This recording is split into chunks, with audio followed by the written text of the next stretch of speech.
चाहे कुछ भी क्यों ना हो जाए, मैं गलत हो सकता हूँ, बहुत दूर जा सकता हूँ, मैं खुद को बर्बाद कर सकता हूँ, ये तो मेरी मूर्खता के कारण होगा। मैं ये सब कुछ कर सकता हूँ, बाद में अपनी गलती को जानकर वापस आ सकता हूँ, अपने पुत्रत्व को कभी नहीं खो सकता।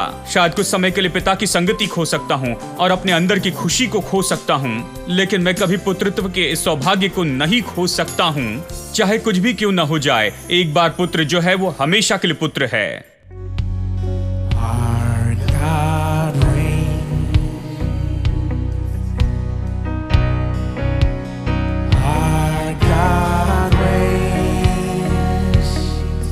Forever your kingdom reigns. Our God reigns. Our God reigns. Forever your kingdom reigns. Everybody, our God reigns.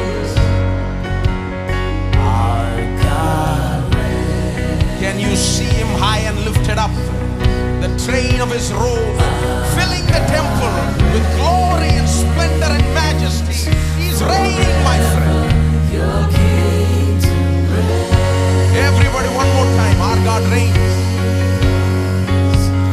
Our God reigns. Our God reigns. Forever your kingdom reigns.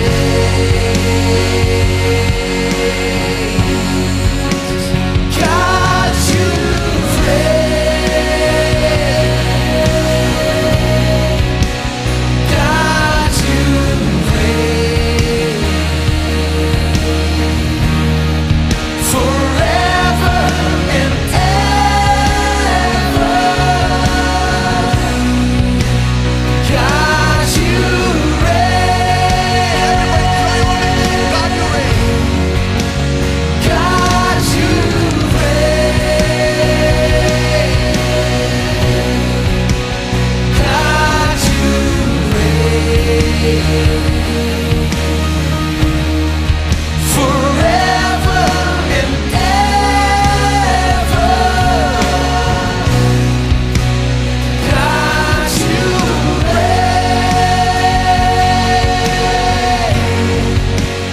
God, you reign. Oh Lord, you reign on high.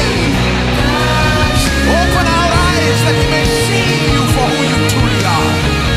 The King of Kings, the Lord of Lords. Let's sing one more time.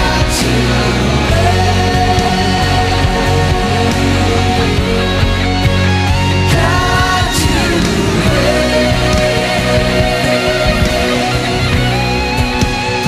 God, you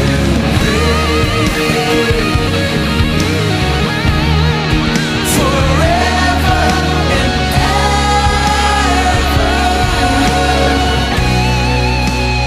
God, you clap your hands all across this place and give him all the glory, honor, and praise.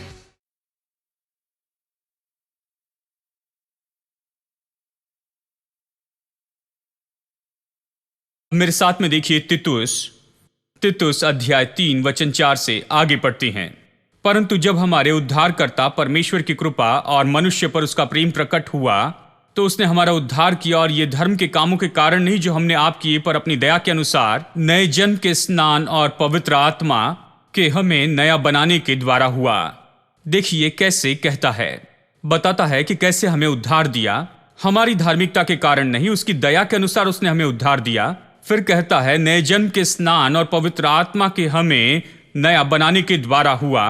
यहां नया बनाने की जो क्रिया शुरू हुई, हमें फिर से जन्म दिया गया,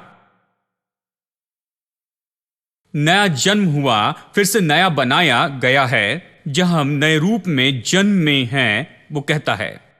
और फिर वचन 6 में आगे कहता है, जिससे उसने हमारे, वचन 6 में कहता है, नए जन्म के स्नान और पवित्र आत्मा के हमें नया बनाने के द्वारा हुआ, जिसे उसने हमारे उद्धारकर्ता यीशु मसीह के द्वारा हम पर अधिकाई से उंडेला है। अब मेरे साथ देखिए पहला पत्रस अध्याय 1 वचन 23। यहां पर हम फिर से नए जन्म के बारे में पढ़ते हैं। मैं चाहता हूं कि हम इसे गौर से देखें, क्योंकि नया जन्म पाना यह तो मनुष्य का विचार नहीं है।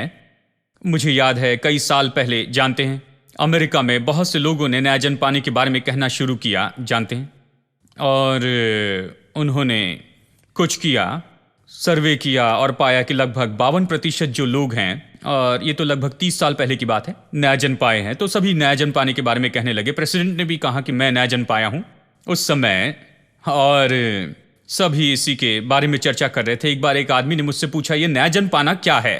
ये बाइबल में नहीं है लगता। देखिए, लोग इस तरह से सोचते हैं कि ये तो बिल्कुल नया विचार है, कोई अमेरिकन विचार है, किसी ने इसके बारे में बताया, ये तो नई बात है, बिल्कुल नई फैशन के रूप में ये आया है। मैंने कहा, बाइबल इसके बारे में बताती है, केवल एक जगह पर ही नहीं, निरंतर सभी इसके बारे में कहते हैं। हम पूरी बाइबल में इसे देखते हैं, इसलिए मैं इतने वचन पढ़ रहा हूं। ये विचार कि परमेश्वर के परिवार में उसके संतान के रूप में जन्मे, आत्मिक रीति से नया जन्म पाना, ये सच में बाइबल का विचार है। और देखिए, यही तो एक विश्वासी का अनुभव होता है, यानी वो नया जन्म पाता है। ठीक है, ये कहता है नया जन्म पाए, क्योंकि तुमने नाशवान नहीं पर अविनाशी बीज से परमेश्वर के जीवित और सदा ठहरने वाले वचन के द्वारा नया जन्म पाया है। जिस तरह से पुरुष अपना बीज देता है और वो वहां पर स्त्री में जाता है, वहां पर वो बच्चा उत्पन्न होता है, वो उसके गर्भ में बढ़ता है, उसके बाद में वो जन्म लेता है, उसी तरह से ये बीज जो नया जन्म लेकर आता है, ये तो परमेश्वर का वचन है। ये परमेश्वर के वचन का बीज, ये तो परमेश्वर के वचन का अविनाशी बीज, ये हमारे दिल में जाता है, और इसके परिणाम में नया जन्म होता है, फिर से जन्म लेना होता है, और फिर हम नया जन्म लेते हैं परमेश्वर के वचन के उस अविनाशी बीज से, बाइबल कहती है। देखिए, दूसरा पत्रस अध्याय 1 वचन 4, जिसके द्वारा उसने हमें बहुमूल्य और बहुत ही बड़ी प्रतिज्ञाएं दी हैं, ताकि इसके द्वारा तुम उस सड़ाहट से छूटकर जो संसार में अभिलाषा से होती है, ईश्वरीय स्वभाव के सहभागी हो जाओ। अब क्या होता है जब आप परमेश्वर के परिवार में जन्म लेते हैं? एक बात आपको गौर करनी चाहिए, जो ये जन्म लेकर आता है, वो है कि जन्म के द्वारा माता पिता अपना स्वभाव अपने बच्चों को बताते हैं। मेरा स्वभाव किसी तरह से मेरे बेटे में जाता है, जन्म के द्वारा उसमें जाता है, मैं अपना स्वभाव देता हूं, यानी वो बच्चा जो मेरे द्वारा जन्मा उसमें मेरा स्वभाव होगा, जो आपके द्वारा जन्मा होगा उसमें आपका स्वभाव होगा। अब बहुत से लोग इसके महत्व को नहीं समझते हैं, ये जानते हुए कि ये नया जन्म है, वो इस पर जोर नहीं देते हैं। नया जन्म, जैसे मुझे याद है, मैंने आपको एक बार बताया था, एक बुजुर्ग बहन मेरे बाजू में बैठी, शादी के रिसेप्शन में बिरयानी खा रही थी, और वो जानती थी मैं प्रचारक हूं, तो उन्होंने मुझसे कहा कि जानते, मेरा बेटा नया जन्म पाई लड़की चाहता है, इसका मतलब क्या है जरा बताइए, मैं उसके लिए मसीह लड़की ढूंढ सकती हूं, नया जन्म पाई लड़की कहां से लाऊं, मैं उसे कहां पर ढूंढूं, उसे पता नहीं नया जन्म पाया मतलब क्या है। जानते हैं, मुझे अपनी बिरयानी छोड़कर उसे बताना पड़ा कि नया जन्म पाने का मतलब क्या है, और फिर जल्दी मुझे पता चला कि उनकी मृत्यु भी हो गई है। मैं आशा करता हूं कि वो वहां पर ठीक ही थी, और पूरे समय तक जब हम बातचीत कर रहे थे, उस समय मैंने उनसे कहा, मैंने उन्हें खाने दिया और बताया कि नया जन्म कैसे पाते हैं। बहुत से लोग इसे नहीं समझते, इसके महत्व को नहीं जानते हैं। अरे ये नया जन्म पाना क्या है? मैं जानते हैं, मेरे चर्च में हम बस जाकर अपने चर्च में नाम देते हैं, रोल में हमारा नाम होता है और बस इतना ही काफी है। ये नया जन्म पाना क्या? ये तो नया विचार है। नहीं, ये नया विचार नहीं है जो हम लेकर आए हैं, ये तो बाइबल के जितना ही पुराना है। ये परमेश्वर का विचार है। परमेश्वर के परिवार में इसी तरह से आप आते हैं। अब देखिए, जब आप परिवार में जन्म लेते हैं, यह जन्म बहुत ही महत्वपूर्ण है, क्योंकि इससे आपके अंदर वो स्वभाव आता है, यानी जन्म के बिना स्वभाव नहीं आता है। मैं इसलिए कह रहा हूं क्योंकि बहुत से लोग मसीह सिद्धांत को इस तरह समझते हैं कि हमें पुत्र के रूप में गोद लिया गया है। बाइबल एक जगह पर पुत्र के रूप में गोद लिया बताती है, तो वो सोचते हैं परमेश्वर के पास बड़ा अनाथाश्रम है और हम तो बस अनाथ थे, बस यहाँ वहां भागते फिर रहे थे और परमेश्वर ने ढूंढा, आकर हमें पाया, कहा कि देखो ये कितना दयालु है, कितना अच्छा है, और उसने हमें चुन लिया और फिर अपने अनाथाश्रम में हमें रख लिया। तो अब हम उसके अनाथाश्रम में हैं। खैर, मैं आपको बताऊं, परमेश्वर के पास अनाथाश्रम नहीं है, उसके पास अनाथ नहीं है, केवल उसके पास बेटे और बेटियां हैं। आमीन। उसके असली बेटे और बेटियां हैं, अनाथ बेटे और बेटियां नहीं हैं। ये नहीं कि बस अनाथ लोगों को उसने ऐसे ही उठा लिया है और अपने परिवार में गोद लिया, नहीं। नए नियम में गोद लेने का जो विचार बताया गया, इसके पीछे एक उद्देश्य है। ये तो बस एक चित्र है कि आपको बताए कि कैसे अभी आपको बेटे होने के अधिकार और सौभाग्य दिए हैं, इसे बताने के लिए गोद लेने का विचार है। जानते हैं, नए नियम के समय में भी देखिए, जब यहूदी बच्चा बढ़ता था, बाइबल गलातियों 4 में कहती है कि जब तक कि वो बच्चा है, वो घर में काम करने वाले गुलाम से बेहतर नहीं है। सच में वो जो बच्चा है, वो तो गुलाम की हर एक बात को मानते जाता है, क्योंकि वो गुलाम है जो उसे सुबह सुबह नहलाता है और उसे पैंट्स पहनाता है और स्कूल के लिए तैयार करता है, फिर ले जाकर स्कूल में छोड़ता है, फिर उसे वापस लाता है, उसे भोजन देता है, उसकी देखभाल करता है। वो तो दास है। देखिए, गुलाम तो ऐसा व्यक्ति जिसके पास कोई अधिकार नहीं है, कोई सौभाग्य नहीं, वो तो बस घर में गुलाम है। लेकिन छोटा बच्चा गुलाम की बात मानता है, हालांकि वो सारी बातों का स्वामी है, वो सारी बातों का मालिक है। वो गुलाम की आज्ञा मानता है क्योंकि वो नहीं जानता है कि वो कौन है। वो इन बातों को नहीं समझता। आप बच्चे को बता सकते हैं कि तुम बॉस हो, तुम क्यों आज्ञा मानते हो, लेकिन वो नहीं समझ सकता है। उसके लिए गुलाम बड़ा दिखाई देता है। जब वो कहता बैठो तो बैठता है, उठो तो उठता है, और वो आज्ञा मानता है। यानी देखा जाए तो ये तो उस समय के लिए उसके लिए अच्छा है, उसे बच्चे की देखभाल करनी है। लेकिन जब वो बच्चा बड़ा होता है, वो समझने लगता है, सुनो एक मिनट रुको, मैं इस पूरे घर का मालिक हूं, मैं वारिस हूं, ये तो गुलाम है, इसके पास अधिकार नहीं है, इसका यहां पर कुछ नहीं, हम जो कहे वही करता है। तो वो उसे बुलाने लगता है, तुम यहां पर आओ, ये करो, वो करो, वहां पर जाओ। देखिए, सब बदलने लगता है जब वो समझने लगता है कि वो कौन है। मसीह जीवन ऐसा ही है। जब हम नहीं समझते हैं कि हम कौन हैं, तो गुलाम जैसे जीते हैं, हम सामर्थहीन जैसे जीते हैं, गरीब कंगाल के जैसे हम जीते हैं। लेकिन जिस पल हम समझने लगते हैं कि हम कौन हैं, हम अधिकार लेने लगते हैं, हम अपने जीवन पर अधिकार करने लग जाते हैं और यीशु मसीह के नाम में उस सामर्थ्य और अधिकार का उपयोग करने लग जाते हैं जो परमेश्वर ने हमें दिया है छुटकारे के द्वारा। आमीन। देखिए, यानी सिखाने के लिए, जबकि उन दिनों में बच्चे की इस तरह से परवरिश होती थी, जब वो एक खास उम्र तक पहुंचता था तो उसे कानूनन रूप में परिवार में वारिस के रूप में घोषित किया जाता। इसी विधि के बारे में बताया गया कि पुत्र के रूप में उसे गोद लिया गया है, वो वारिस के रूप में परिवार में स्थापित किया गया। अब उसे घोषित किया गया कि वो परिवार का अधिकारी है। ये छोटा बच्चा अब छोटा बच्चा नहीं रहा, ये वारिस है इस परिवार का। इस परिवार का हिस्सा, इस संपत्ति का हिस्सा भी इस बच्चे का है।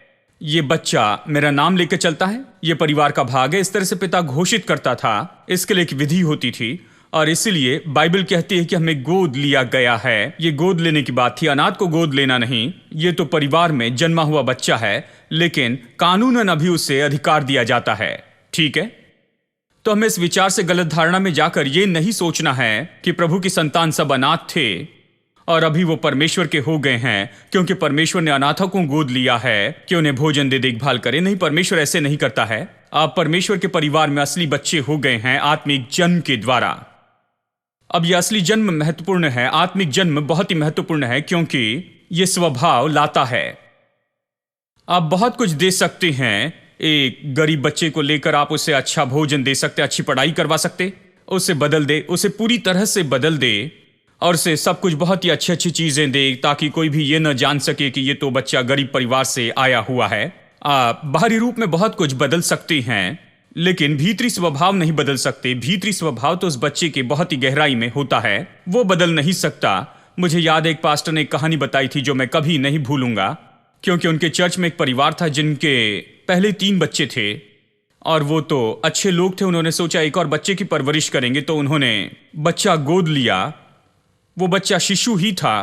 अनाथाश्रम से उन्होंने ये बच्चा गोद लिया, अपने घर लेकर आए और अपने बाकी 3 बच्चों के साथ में इसकी भी परवरिश करने लगे। वो बच्चा बड़ा होने लगा, उसी स्कूल में गया, वही भोजन करता, उसी घर में रहता, वही प्रेम मिलता, उसकी अच्छी परवरिश हो रही थी और वो बच्चा बिल्कुल अलग हो गया। जानते हैं, माता पिता ने आकर पास्टर से शिकायत करके कहा, हमें पता नहीं किसने इस बच्चे को जन्म दिया। उस पिता ने आकर पास्टर से कहा, हमारे साथ ही खाता है, हमारे साथ ही रहता है, सभी सौभाग्य का आनंद उठाता, लेकिन इसका स्वभाव हमारे परिवार से पूरी तरह अलग है।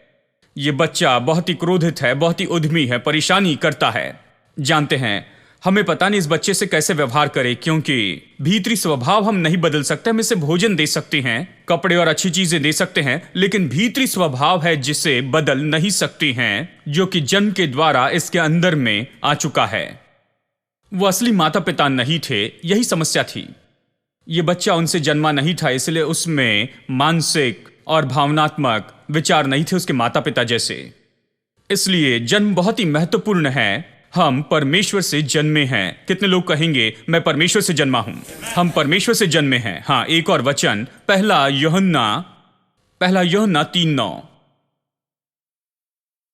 जो कोई परमेश्वर से जन्मा है वो पाप नहीं करता, क्योंकि उसका बीज उसमें बना रहता है, और वो पाप कर ही नहीं सकता क्योंकि परमेश्वर से जन्मा है। ये क्या कह रहा है, इसे सही समझना होगा। निश्चय ये नहीं कहता कि जो भी परमेश्वर से जन्मा है वो किसी भी तरह से पाप नहीं कर सकता। जो ये नहीं कहता उस तरह से न पढ़े। हाँ, ये नहीं कहता है जो भी परमेश्वर से जन्मा है वो पाप नहीं कर सकता है। नहीं, ये कह रहा है कि जो परमेश्वर से जन्मा है उसके लिए पाप करना मुश्किल होता है स्वाभाविक तरीके से। यह उसमें से स्वाभाविक रूप में नहीं आता है, ठीक है, क्योंकि यह उसके स्वाभाविक ढांचे का तरीका नहीं है। हाँ, मैं बहुत से उदाहरणों में से चलिए आपको एक उदाहरण देता हूं। यह शायद बहुत अच्छा ना हो, पर चलिए बताता हूं। जानते हैं, बहुत सी ऐसी बातें हैं, हाँ, बहुत सी बातें स्वाभाविक जीवन के बारे में कहता हूं। जानते हैं, बहुत सी ऐसी बातें हैं जिसके लिए हम नहीं बनाए गए हैं, तो हम इसे मुश्किल देखते हैं। ये हमारे स्वभाव का भाग नहीं है, हमारा स्वभाव इसे स्वीकार नहीं करता। जानते हैं, क्या आपने देखा है कि जवान लोग कैसे एक दूसरे को सिगरेट पीना सिखाते हैं? ऐसे दिखा रहे आपको कुछ भी पता नहीं। मुझे लगता है कि मैंने ये सारी बातें देखी हैं, और आप लोग तो बहुत ही पवित्र, बहुत अच्छे हैं। जानते हैं, मैं बहुत ही पवित्र लोगों के साथ में हूं। खैर, सुन लीजिए, दिखावा कीजिए कि पता नहीं। जानते हैं वो इसे कैसे करते हैं? वो इस 15 साल के लड़के को लेते हैं जो कुछ भी नहीं जानता है, जिंदगी भर जिसने सिगरेट नहीं पिया। बुरे लड़के चाहते हैं कि वो सिगरेट पीने लगे। वो सिगरेट जलाकर इसके मुंह में रखते हैं। ये छोटा बच्चा खांसता है, उससे निकालना चाहता है, वो उसे सह नहीं सकता है, क्योंकि उसका स्वाद, उसकी जो बदबू है और उसका धुआं उसे परेशान करता है। वो उसे सह नहीं सकता। वो कहता है, नहीं नहीं, मैं इसे नहीं पी सकता। और वो कहते इसे पियो पियो पियो, और वो उसे पीने लगाते हैं। ये तो उसके स्वभाव का भाग नहीं है, वो इसलिए नहीं बना। एक परमेश्वर के दास ने कहा, अगर सिगरेट पीनी थी, प्रभु अगर चाहता तो हमारे सिर पर चिमनी लगाता था। हाँ। हम सिगरेट पीने के लिए नहीं बने हैं। देखिए, सिगरेट पीना हमारा भाग नहीं है, इसलिए हम इसे मना करते हैं। हमें यह पसंद नहीं है। हम स्वाभाविक रूप में उसके लिए आगे नहीं बढ़ते हैं। लेकिन इन दिनों में देखिए, वो टीवी पर इश्तिहार देते हैं और ये सब कुछ करते हैं। चाहते हैं कि लोग सिगरेट पीना बंद कर दे, बताते हैं कि इससे कैंसर होता है, और सिगरेट पीना बंद करवाना चाहते हैं क्योंकि ये उनकी आदत हो चुकी है। ये कैसे आदत बन गई? पहले तो उन्हें ये पसंद नहीं आया, क्योंकि ये तो स्वाभाविक रूप में स्वीकार नहीं कर सकते थे। उनका शरीर स्वीकार नहीं कर सकता था, मानसिक और शारीरिक रूप में इसे स्वीकार नहीं कर सकते थे। लेकिन जबरदस्ती करते रहे, इसे करते चले गए, और 10 दिन बाद उसे देखिए ऐसे मानो बिल्कुल एक्सपर्ट स्मोकर हो गया है। और 10 महीनों के बाद आप पाएंगे कि वो उसके बिना जी भी नहीं सकता है। जानते हैं, वो सिगरेट पीते रहता है, अक्सर पीते रहता है, क्योंकि अभी ये तो उसके जीवन का भाग हो चुका है। बहुत बुरा है। यहां तक कि शराब भी ऐसी ही है। खैर, क्या आपने कभी देखा है? नहीं, मैं आपसे ये सब नहीं पूछूंगा।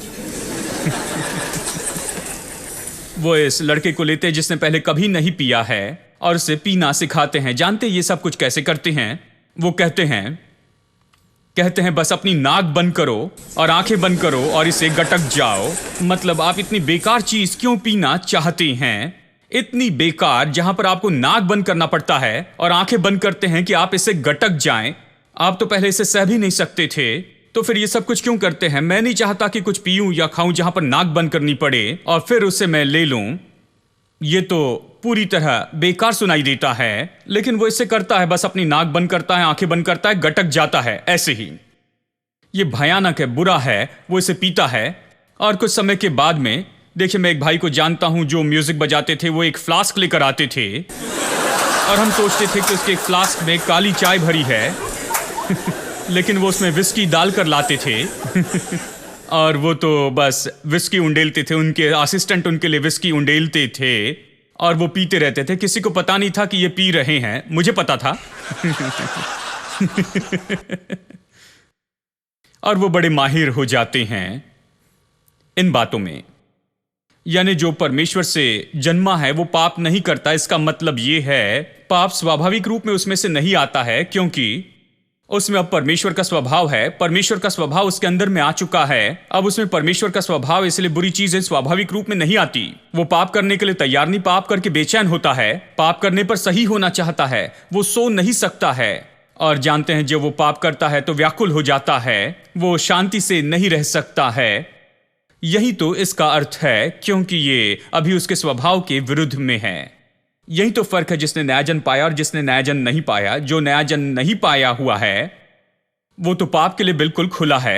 उसे पाप से आनंद मिलता है, वो पाप करने जाता है, दूसरी बार उसके बारे में नहीं सोचता है, बस ऐसे ही आगे बढ़ते जाता है।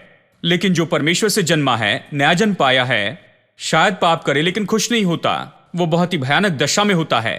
जब पाप करता है भयानक दशा में होता है, वो दुखी होता है, सबको वो बताते रहता है जब वो पाप करता है। ठीक है, यानी जन्म से स्वभाव आता है। और जन्म के बारे में एक और बात, आप इसे कैंसिल नहीं कर सकते हैं। शायद यहां पर कुछ लोग हो जिन्हें अपने माता पिता पसंद नहीं हो। शायद आपने माता पिता से कह भी दिया होगा कि आप मेरे पिताजी नहीं, आप मेरी माताजी नहीं हैं। या माता पिता ने कहा होगा कि हम अपने हाथ धो लेते हैं, अब से तुम हमारे बेटे नहीं हो। लेकिन यह कहने के लिए माफ करना, यह ऐसी बात नहीं कि बस आप हाथ धो ले और पीछा छुड़ा ले। आप हाथ धोकर यह नहीं कह सकते कि तुम मेरी संतान नहीं हो, क्योंकि बच्चे होने का ये जो स्तर है ये तो जन्म से आया है। जन्म में बहुत सी बातें जुड़ी होती हैं, ये तो गहरा संबंध होता है। बायोलॉजिकली आपका स्वभाव उसमें होता है, आपने मानो अपने आप को उसमें रख दिया है। आप अब जाकर उसमें से ये स्वभाव नहीं निकाल सकते हैं कि जो हुआ है उसे कैंसल कर दे। वो बच्चा तो आप ही का बच्चा है, चाहे कुछ भी क्यों ना हो जाए। अब वो गलत हो सकता है, उड़ाव पुत्र के जैसे जाकर सारा पैसा बर्बाद करके गरीब हो सकता है, शायद सुअरों के साथ रहे, सुअरों के साथ में सोता होगा, फिर गलती मानकर अपने पिता के पास में वापस आता है, कहता है मैं दास हो जाऊंगा, तेरा पुत्र होने के योग्य नहीं। वो ये सब कुछ कह सकता है कि कैसे योग्य नहीं कि पुत्र हो, केवल दास हो सकता है। लेकिन वो दास नहीं हो सकता, वो केवल पुत्र रहेगा और उसका पिता होगा। ये जो सूत्र है ये तो कभी नहीं बदल सकता है। पुत्र के बारे में यही तो बात है, इसे कैंसिल नहीं कर सकते।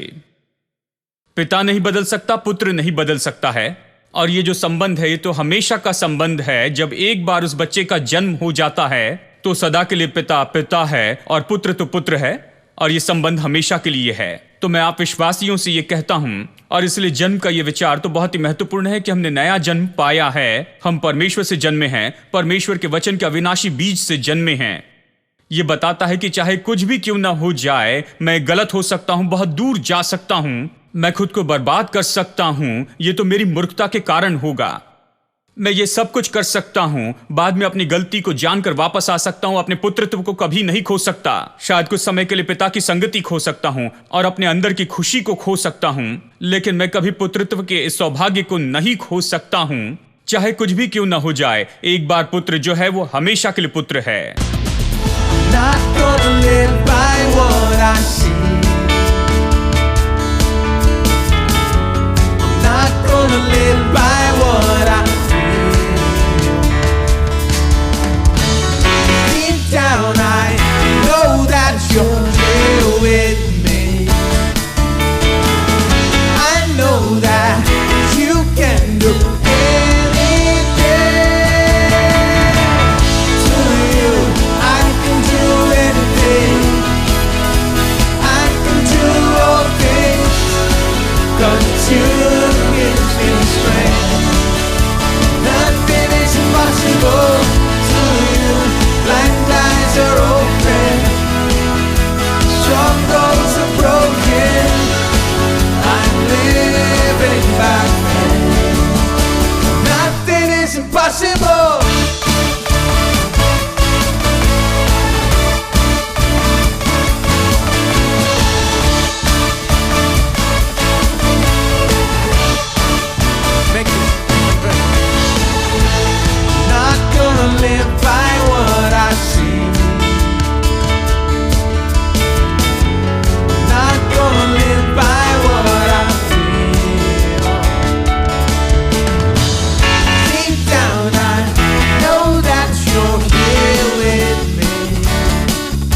'cause you gives me strength. Nothing is impossible to you. Blind eyes are open. Struggles are broken. I'm living by faith. I'm living by faith. Nothing is impossible to you. I can do anything. I can do all things. 'Cause you gives me strength. Nothing is impossible to you. Blind eyes are open. Struggles are broken. I am living by faith. Nothing is impossible. I believe, I believe. I believe, I believe in you. I believe, I believe. I believe, I believe. Everybody. I believe, I believe.